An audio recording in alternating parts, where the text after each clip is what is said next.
Hello students, स्वागत है आपका हमारे YouTube channel the Future Institutes में। सवाल नंबर 1 है the rate of zero order reaction A plus B से सी बन रहा है आपका। बोल रहा है कि जीरो ऑर्डर रिएक्शन कौन होगा, इस रेट से पहचानना है।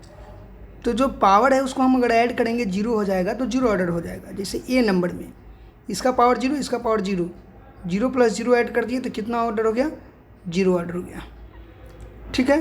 बी में 1 प्लस जीरो ऐड कर दिए तो कितना ऑर्डर हो गया, फर्स्ट ऑर्डर हो गया। सी में 0 प्लस 1 ऐड कर दिए तो कितना ऑर्डर हो गया, फर्स्ट ऑर्डर हो गया। और डी में none of these.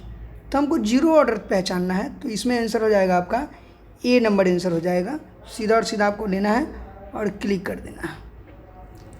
Rate equals to k concentration A का पावर ए जीरो इंटू कंसंट्रेशन बी का पावर जीरो।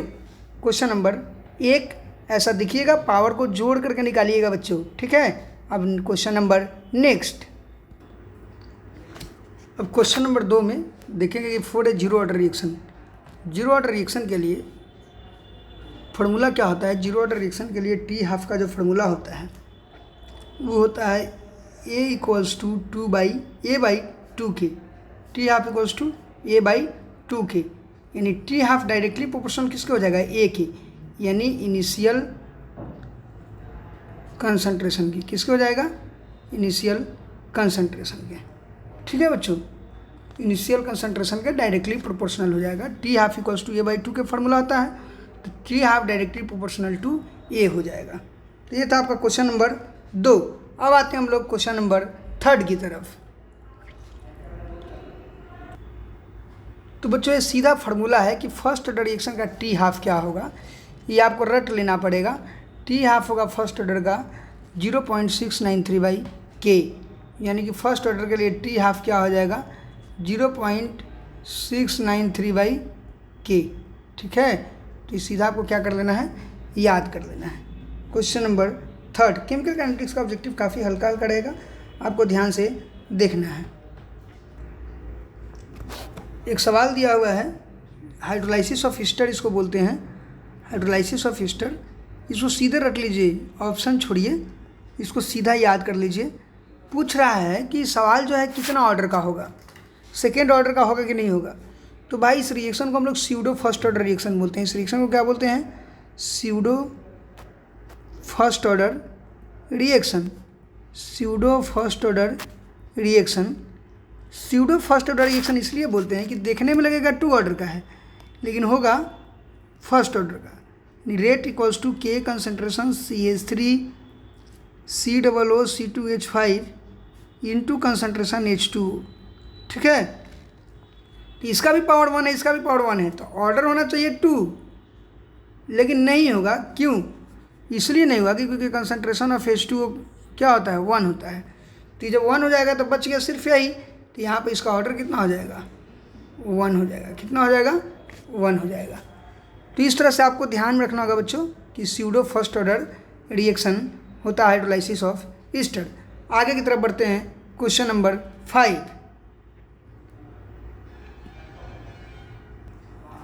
एक सवाल दिया होगा, if dx by dt equals to k concentration H का power n and rate becomes 100 times when pH change from 2 to 1। जब pH 2 से 1 change हो जाएगा तब कितना ऑर्डर का रिएक्शन होगा। तो भाई इसको तुम सीधा याद रख लो कि फर्स्ट ऑर्डर का होगा। कितना ऑर्डर का होगा, फर्स्ट ऑर्डर का होगा। ठीक है, इतना याद रखना है तुमको। अब देखते हैं क्वेश्चन नंबर 6। एक सवाल है, the rate of reaction is expressed by rate equals to k concentration A का पावर 2 कंसंट्रेशन बी का power 1, then the order of reaction is what. तो ऑर्डर ऑफ रिएक्शन क्या हो जाएगा, ऑर्डर ऑफ रिएक्शन हो जाएगा, पावर में 2 है और 1 है, दोनों को ऐड करेंगे तो कितना हो जाएगा, ऑर्डर 3 हो जाएगा। ठीक है। Next question number 7। तो बच्चों क्वेश्चन नंबर 7 है कि the order of reaction H2 plus Cl2 से जो 2HCl बन रहा है इन प्रेजेंस ऑफ सनलाइट, तो कितने ऑर्डर का होगा। तो इसको ना सीधा याद रखना है आपको। इसका आंसर हो जाएगा जीरो ऑर्डर रिएक्शन का होगा। कितना ऑर्डर का होगा, जीरो ऑर्डर रिएक्शन का होगा। ठीक है। अब हम लोग आते हैं नेक्स्ट क्वेश्चन की तरफ। क्वेश्चन नंबर 8 है, unit of zero order reaction. Zero order reaction का यूनिट क्या होगा। तो जीरो ऑर्डर रिएक्शन का यूनिट होगा बच्चों, आंसर सीधा हो जाएगा mole litre inverse second inverse.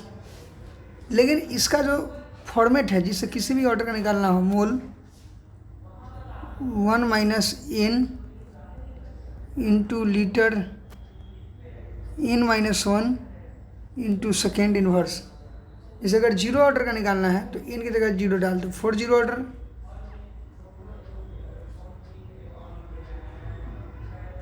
तो n इक्वल्स टू क्या डाल देंगे, जीरो। फॉर फर्स्ट ऑर्डर अगर है, फॉर फर्स्ट ऑर्डर तो n इक्वल्स टू क्या डाल देंगे, 1। जैसे कि अगर मान लेते हैं क्वेश्चन है, क्वेश्चन नंबर 9 है कि unit of first order reaction क्या होगा, तो n इक्वल्स टू क्या डाल देंगे, 1 डाल देंगे। यानी मोल का power 1 - 1 into litre 1 - 1 into second inverse. तो क्या हो जाएगा, मोल का पावर 0 इंटू लीटर का पावर 0 इंटू सेकेंड इन्वर्स। जिसका पावर 0 उसका वैल्यू क्या, 1। यानी सीधा क्या बच जाएगा, सेकेंड इन्वर्स। यानी इस फार्मूला से, ये वाला फार्मूला अगर आप याद रखते हैं तो किसी भी ऑर्डर का यूनिट आसानी से निकाल सकते हैं बच्चों, ध्यान से। यानी कि unit of zero order reaction, यानी यूनिट ऑफ जीरो ऑर्डर किसका, रेट कांस्टेंट का, किसका, रेट कांस्टेंट का। इसको याद रखिएगा, क्लियर। क्वेश्चन नंबर नेक्स्ट, यानी क्वेश्चन नंबर 9। एक सवाल है बच्चों, the minimum amount of energy, the minimum amount of energy required to convert reactant molecule into product is, क्या होगा।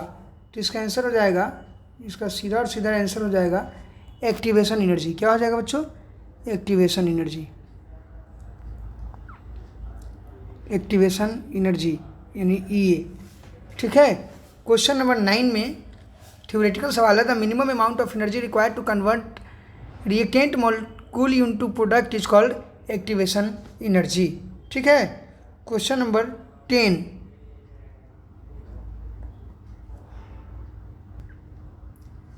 एक सवाल है कि the rate at which substance reactants depend upon its, सीधा इसका आंसर हो जाएगा बच्चों एक्टिव मास। थ्योरेटिकल सवाल है, एक्टिव मास यानी N/V यानी कंसंट्रेशन, क्लियर। तो याद रखना है, हो सकता है कि एक्टिव मास की जगह N/V दिया रहे या उसकी जगह कंसंट्रेशन दिया रहे। सवाल को एक बार और सुनना है आपको, the rate at which substance reacts depends upon its. Option A में दिया हुआ है एटॉमिक मास, बी में इक्विवेलेंट मास, सी में मोलर मास, डी में एक्टिव मास। सीधा आपको एक्टिव मास बच्चों क्लिक कर देना है। एक्टिव मास नहीं दिया तो N/V क्लिक करना है, वो भी नहीं दिया है तो कंसंट्रेशन क्लिक कर देना है। अब क्वेश्चन नंबर 11, कितना नंबर क्वेश्चन, 11। नेक्स्ट सवाल दिया गया रिएक्शंस रेट कांस्टेंट यानी K इक्वल्स टू दिया हुआ 3.28 × 10⁻⁴ सेकेंड इनवर्स। यूनिट क्या है, सेकेंड इनवर्स। तो बोल रहा है ऑर्डर ऑफ रिएक्शन बताइए, कौन ऑर्डर ऑफ रिएक्शन होगा। ऑप्शन दिया हुआ है zero order, first order, second order, ऐसा करके दिया हुआ है, आपको निकालना है। तो अभी थोड़ी देर पहले बच्चों हमने बताया था कि सेकेंड इनवर्स किसका यूनिट है, देख लीजिए यहाँ पे सेकेंड इनवर्स किसका यूनिट था, फर्स्ट ऑर्डर रिएक्शन का। फर्स्ट ऑर्डर रिएक्शन का रेट कांस्टेंट का कितना था, सेकेंड इनवर्स, ठीक है। कितना था फर्स्ट ऑर्डर रिएक्शन के रेट कांस्टेंट का, सेकेंड इनवर्स था यूनिट, ठीक है। तो यहाँ पे जो है हम जिसकी बात कर रहे हैं, पूछ रहा है कि सेकेंड इनवर्स यूनिट में दिया हुआ है, तो पूछ रहा है कौन ऑर्डर होगा। तो सीधा और सीधा हो जाएगा फर्स्ट ऑर्डर। ऑप्शन में फर्स्ट ऑर्डर दिया रहेगा, क्लिक कर देना है आपको, ठीक है प्यारे बच्चों। क्वेश्चन नंबर 12 की तरफ हम लोग मूव करते हैं, बड़ा आसान ऑब्जेक्टिव रहेगा इससे। अब बच्चों क्वेश्चन नंबर है 12 में, the rate of chemical reaction.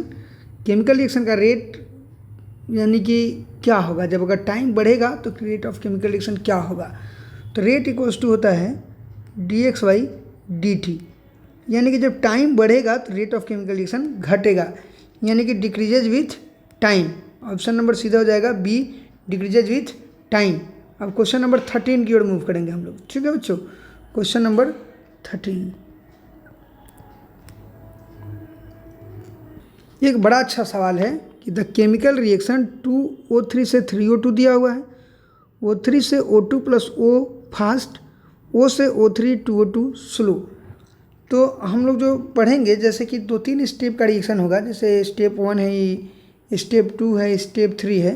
तो इसे जो हम लोग रेट निकालेंगे उस स्लो स्टेप से निकालेंगे, यानी लिख सकते हैं कि slow step is rate determining step. क्या हो जाएगा? Slow step is rate determining step, यानी कि रेट डिटरमाइन कौन करेगा?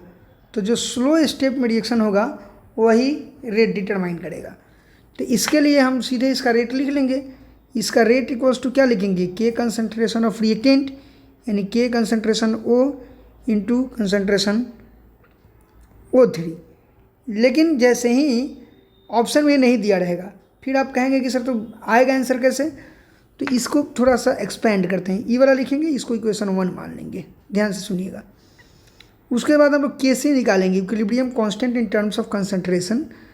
कैसे निकालते हैं? कंसंट्रेशन ऑफ प्रोडक्ट बटा कंसंट्रेशन ऑफ रिएक्टेंट।